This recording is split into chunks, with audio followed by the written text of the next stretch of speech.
EON da lagu situ. Why nung kita mera, nabani? Ha, conference of do. Sini sih. Moi High Court na sinba ko. High Court of Manipur na sinba.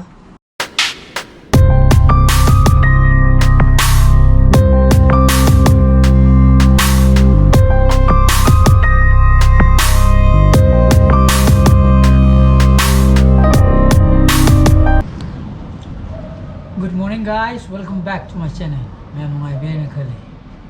Mayam happy Sunday. Aduna Saturday Sunday. Lakpase yam harau jai ko. Suti yu base. Ando oira kaso dum yumgi thabak na taba. Masa matana sum nandare ne kina stay ni. Aduna yumgi thabak na taba. Office ki thabak dum lakpase dum nei. Aduna ngarang dum sak ni ko. Aduna ngarang Durand Cup ki final do highlight te yenge. Ado yamna thina hina Norris United na thuigre ko 5-1 daga thuigre ado na Diamond Harbour FC ga East Bengal ga sana badadi Diamond Harbour do yam fazana sana ne do ngarang di fazana haidi sana drama le ko aidi highlighting me thuine khangdre na ado na Norris United na dominant toraga yam thina hina ka gre ko ado gi yam fare defending champion amko ju defending champion hoire ko adana puma pantasale ma mo ngasi last day of conference mana ye yaudi to ma na thada birogi ge golden with golden sari mangang sari se sa kan ham moi crime haidi sin num de thengna ba liske ne asmina ni ngasi ri kena toro la na haidi haidi ko sari se lago lagu ubusi ta ko adu loga dum chapai thobo yar mantra पिता की गाड़ी तो नहीं चल रही है नंगे phone से कौन ही को घरी से ले ना घरी से बहुत तारीख चुम्मी ब्रो 20 के 4 चुम्मी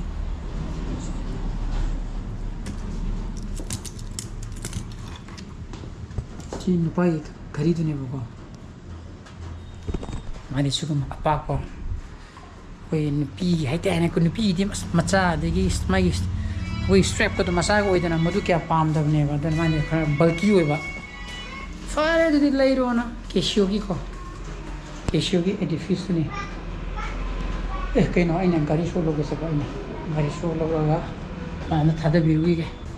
ai samje thao hekta gi ba kan ta ko mutu sai mutu je to tasla kane thao ba ju tai da da dum de le ge thao kar tai पर तैयार का था मैंने तो मिशन जो हम पकाए रहे मतलब मुतक से ना तुम क्या लोगे देखिए मगे शेड्यूल की मतुंगी ना मंगा ओके आई हम पुम मरी में काजे तो ला यार ना ngân liya namu apa mau kain aja pun ke harmi na te pun apa mini ni pun ada catering to oh yani itu di yoni 9:30 swai di yoni 9:30 kare la sab sar ni as nang godro sibo nange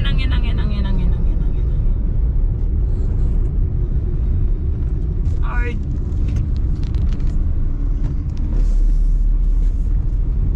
mang dong mi tin udi da sidi tabra tu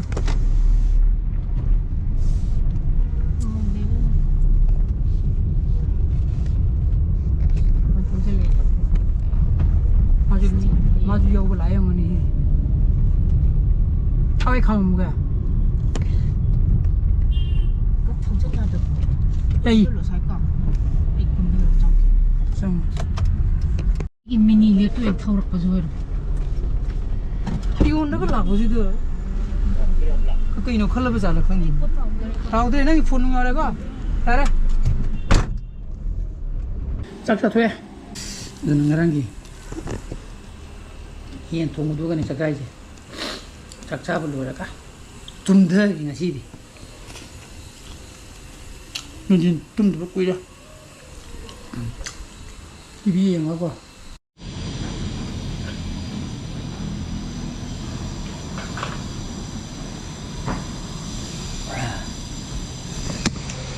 Mana video editing sabolo shale ye bende ta halle pungju mari ni kun chakar dan ayo ta ani kun tulo undu sepiru le ko rangan na ngai ga le biu ge any time na thol pa kan don pala kun kala ga don la ko yana ko duna upload te ron silo kan ta ni tawre si ngai na mara he dana iting side yi ngai le rab ne ma dana loire na thole na phone toksala ada lokhala ga ma hafsal ga dana ma lokhala ga sakshawi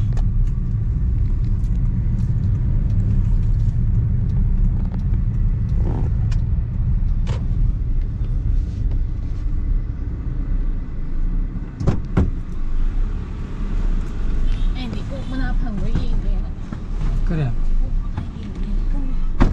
ok mana kamu U-turn to hara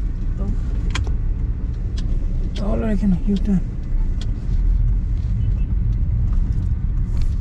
ok mana saning ira why sangya 2 days holidays susat kra conference ta holidays gaya eaten by conference Manipur judicial.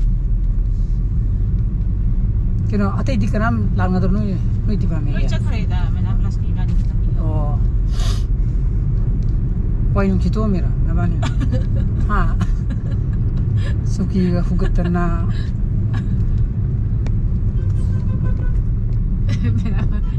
Rồi vô lazy mo eh si stage decoration to lazy pugi si ay na tao no forensic scientist ani lay fra le hawi na yung kamala pa sana sila no to 아주 박이 더리는 거네.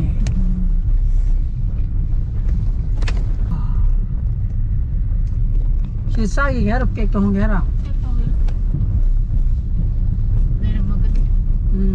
어이는 내려 먹어 어디 객도 한 돈이나. 나는 옥만나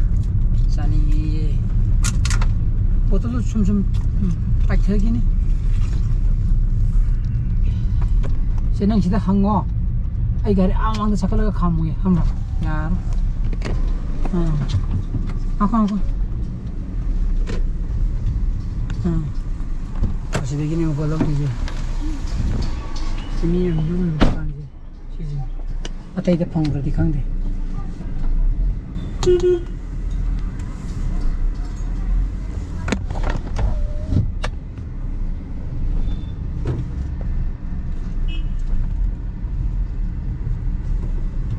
termal thule ei jara ha noi grado ke de na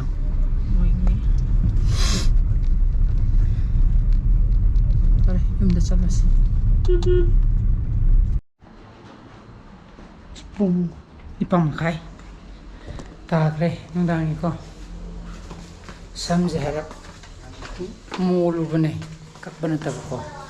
ở kia một hair tie chúng ta một tổ là mà thông tổ của nó không sẽ át tas mi này ở đây cái tengah kita ada cuma kakak kau yang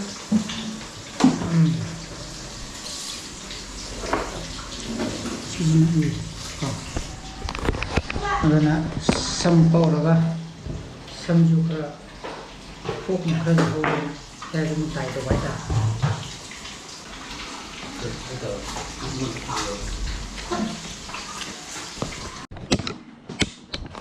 Namidang yung sangre, puntara ta sangre ko.